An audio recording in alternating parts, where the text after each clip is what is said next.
মফস্বলের রেললাইনের ধার ঘেঁষে গজিয়ে ওঠে সারবন্দি বস্তি।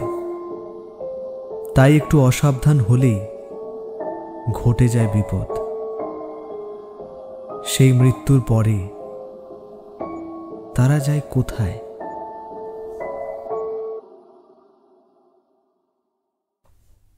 দূরের ওই জংশন স্টেশন থেকে সোজা এই রেললাইন ধরে এলে সামনে একটা বস্তি পড়ে। সবই ঠিকঠাক ছিল, কিন্তু এই গত 3 দিন ধরে নানা রকম সব আজগুবি ঘটনা ঘটতে শুরু করেছে। ব্যাপারটা ঠিক কি খুলে বলি। আমি গ্রামে থাকি। মাস 2 হলো একটা কোম্পানির চাকরি পেয়ে বস্তির পাশেই মিত্রদের দোতলায় ভাড়া থাকি। রান্নাবান্নার জন্য একটি মেয়ে আসে সকালে, বিকেলে আমি নিজেই রান্না করি। বাজার হাট করতে সকালে একবার বের হই, আর অফিস থেকে ফিরি একেবারে রাত্রে। সুতরাং আমার বাড়ির আশেপাশে কি হয় তার খবর আমার কাছে প্রায় থাকে না বললেই চলে। একমাত্র সকালে রান্নার মেয়েটি কমলির মুখে বস্তির নানা খবরাখবর পাই। ওর মুখে কিছুদিন আগে শুনছিলাম, দাইদা বাবু, সেই গো আপনাকে সেদিন সুরিন্দার কথা বলেছিলেন না, সে না পরশু রাতে ট্রেনে কাটা পড়েছে। ওর আবার বউটা নাকি পোয়াতি। কি যে হবে কে জানে। শুনলাম সকালে নাকি কাউন্সিলর গেছিল, সেই সৎ কাজের দায়িত্ববান নিয়েছে গো। ব্যাস এই অবধি জেনেছিলাম। সেদিন রাত্রে অফিস থেকে ফিরতে অনেক দেরি হয়ে গিয়েছিল, কারণ অফিসের ছুটির পর আমাদের এক কলিকের বাড়িতে একটা ছোট্ট খাওয়া দাওয়ার ব্যবস্থা হয়েছিল। সেখান থেকেই আস্তে আস্তে দেরি হয়ে গেল। এখানে বলে রাখা ভালো, আমার বাড়ি যাওয়ার 2টো রাস্তা, একটা বাজারের ভিতর দিয়ে আর একটা রেল লাইন ধরে। আমি অধিকাংশ সময় এই রেল লাইনের পথটাই ধরি। সেদিনও এর ব্যতিক্রম হয়নি। একাই আনমনে বাড়ি ফিরছি। রাস্তার মোড় থেকে একটা সিগারেট ধরিয়ে রেল লাইনের পথ ধরলাম। একটা মাল ট্রেন আমার গা ঘেঁষে প্রচণ্ড গতিতে চলে গেল।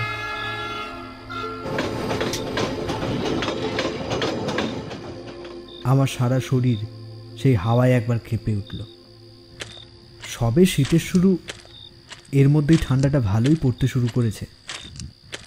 তাই কাছে পিঠে লোকজনও কাউকে দেখা যাচ্ছে না। বড় বড় ইলেকট্রিকের বাতি স্তম্ভগুলো থেকে হ্যালোজিনের আলো রেললাইনকে কৃত্রিম জোছনায় মুড়ে ফেলেছে। কাল থেকে অফিসে একটা চাদর নিয়ে যেতে হবে দেখছি। এই সব ভাবতে ভাবতে রেললাইনের এবড়ো খেবড়ো খোয়ায় হোঁচট খেতে খেতে এগিয়ে চলেছি। চশমার কাঁচটায় একটু মনে হয় ধুলো পড়েছিল। সেটা মোছার জন্য যেই চশমাটা খুলেছি, সঙ্গে সঙ্গে কিছু একটা যেন আমার পিছন থেকে হাঁচমকা উবে গেল। যেন আমার চশমা মোছার জন্য অপ্রত্যাশিত থেমে যাওয়ায় সে যেন অপ্রস্তুতিতে পড়ে গেছে। যাক, ও হয়তো আমার মনের ভুল। ফোনটা বার করে একটা পুরনো হিন্দি গান চালালাম। সেটা শুনতে শুনতে যতই রেল লাইনের পথ ধরে এগোচ্ছি, ততই যেন একটা হাওয়া হালকা অথচ হঠাৎ আমার কানের পাশ ঘেঁষে সনসন করে বয়ে যাচ্ছে।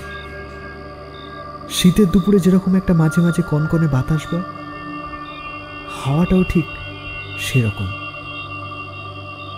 যাক, হয়তো শীতের শুরুতে এ ধরনের হাওয়া রাত্রির দিকে বয়, আমি কোনোদিন লক্ষ্য করিনি। আর একটা জিনিস লক্ষ্য করলাম, একটা পচা দুর্গন্ধ যেন সেই বাতাসের মতোই আমার পিছু নিয়েছে। এ কথা বলছি কারণ গন্ধ তো বাতাসে ভাসে, তার শেষ আছে, কিন্তু এ গন্ধের যেন শেষ নেই। যত এগোচ্ছি সাথে সাথে সে গন্ধের ব্যাপ্তিও যেন বেড়েই চলেছে। মনটা কেন জানি না খচখচ করতে লাগলো। গানটা বন্ধ করে আরো দ্রুত পা চালালাম।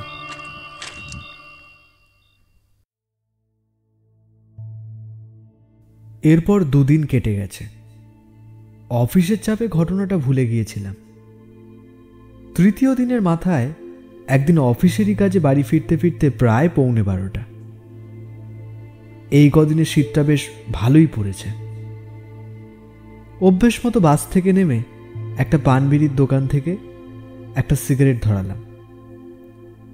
আমার সিগারেট তেমন নেশা নেই, এই মাঝে মাঝে একটা দুটো। সিগারেট ধরিয়ে রেললাইনের পথটা ধরেছি।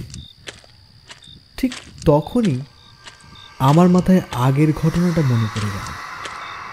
তখন অনেকটা চলে এসেছি। অন্য দিনের তুলনায় কি একটা যেন কম কম। লক্ষ্য করলাম দূরের একটা উঁচু লাইট পোস্টের আলোটা আর জ্বলছে না। মোবাইলের চার্জ অল্প ছিল, তবুও ফ্ল্যাশটা জ্বালালাম। তারপর মিনিট 2-3 হাঁটবার পর সামনের ব্রিজটা চোখে পড়ল।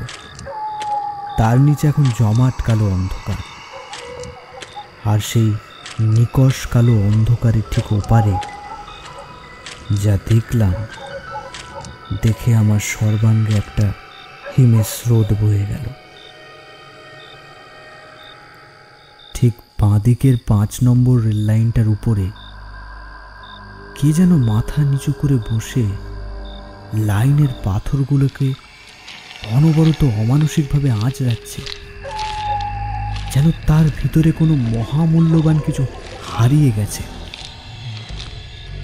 পাথরগুলোকে আঁচড়াচ্ছে আর অনবরত কি যেন বকবক করছে। লোকটা পাগল নাকি? ছিনতাইবাজও হতে পারে। আমি ভয়ে ভয়ে তার দিকে অগ্রসর হলাম। আর একটু এগিয়ে যেতে দেখলাম লোকটার পরনে একটা কালো লুঙ্গি, গায়ে কোনো জামা নেই। একটা অস্বাভাবিক জিনিস লক্ষ্য করলাম, লোকটার ডান হাতটা নেই। আগের দিনের মতোই সেই পচা দুর্গন্ধটা এতক্ষণ পর আবার আমার নাকে এলো। এখন সেই পচা গন্ধটা এত তীব্র হয়ে উঠেছে যে আমি যদি এখানে আর এক মুহূর্তে থাকি তাহলে জ্ঞান হারাবো। পকেট থেকে রুমালটা বার করে নাকে চাপা দিলাম। সাবধানে আরেকটু সামনের দিকে এগিয়ে যেতে সাথে সাথে লোকটা হঠাৎ পাথর কোড়া থামিয়ে আস্তে আস্তে আমার দিকে ঘুরল। আমি দেখলাম লোকটার মুখটা ধুলো আর ময়লার প্রলেপে আবৃত। চোখের কোণে খানিকটা কৌতূহলী দৃষ্টি নিয়ে আমার দিকে এক দৃষ্টে তাকিয়ে আছে। তার চোখ দুটো জবা ফুলের মতো লাল। আমার কিরকম যেন একটা ভয় হলো। আমি সেখান থেকে পালাবার চেষ্টা করছি, কিন্তু কি জানি কি একটা অদৃশ্য শক্তি আমার পা দুটোকে যেন বেঁধে রেখেছে। আমার দিকে সেই এক দৃষ্টি নিয়ে লোকটা হঠাৎ আমার কাছে এসে কেমন একটা বিশ্রী রকমের হাসতে লাগলো। আমি তখন সেই দুর্গন্ধ আর লোকটার দুর্বোধ্য হাসির মানে খুঁজে বার করবার চেষ্টা করছি।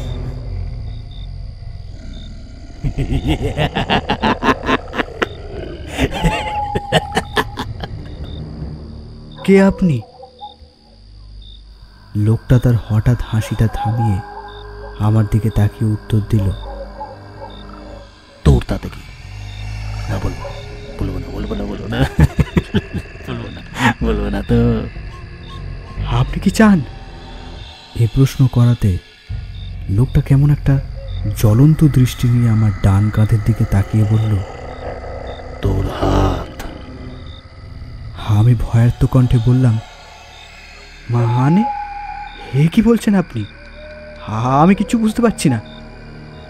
আমার কথা শেষ হতে না হতেই লোকটাকে দেখি ক্রমশ আমার দিকে এগিয়ে আসছে আর অনবরত বলছে, হাতটা দে না, দে বলছি।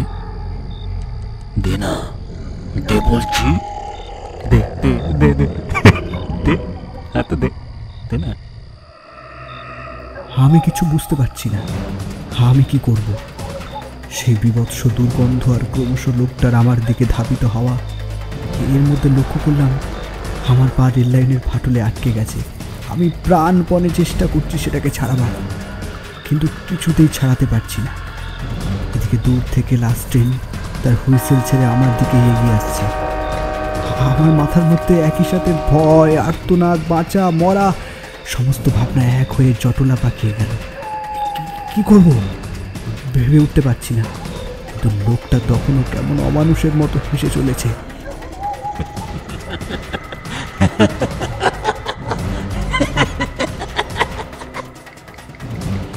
এদিকে ট্রেনটাও আমার 50-60 মধ্যে।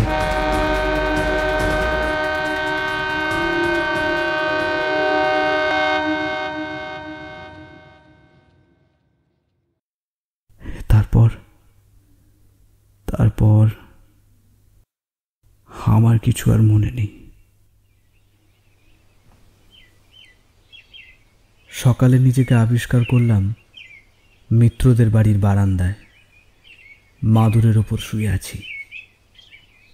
আমি চোখ খুলতেই বাড়ির কাজের লোক রামলাল আমার ওপর ঝুঁকে বলল, বাবু আপনি ঠিক আছেন তো?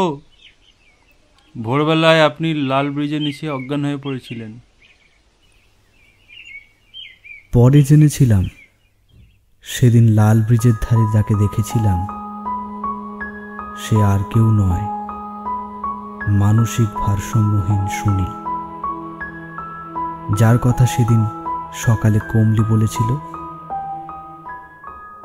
যে ওই লাল ব্রিজের নিচে আমার এ ঘটনা ঘটার 1 সপ্তাহ আগে রেলে কাটা পড়ে মারা গেছে। এবং অবাক করা বিষয় হলো, ওর দেহটা রেল লাইনের পাশে খুঁজে পাওয়া গেলেও ওর একটা কাটা হাত খুঁজে পাওয়া যায়নি।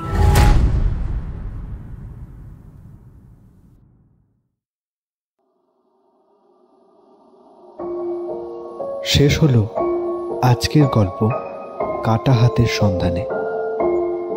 কথক দেবাশিস, কমলি রিয়া, রামলালের চরিত্রে কার্তিক এবং সুনীলের চরিত্রে রাহুল। সাউন্ড ও পোস্টার ডিজাইনে রাহুল। আমাদের চ্যানেলে নতুন হয়ে থাকলে অবশ্যই সাবস্ক্রাইব করতে ভুলবেন না। গল্পটি ভালো লাগলে লাইক করবেন এবং অবশ্যই আপনার মূল্যবান মতামতটি কমেন্ট বক্সে রেখে যাবেন। ধন্যবাদ।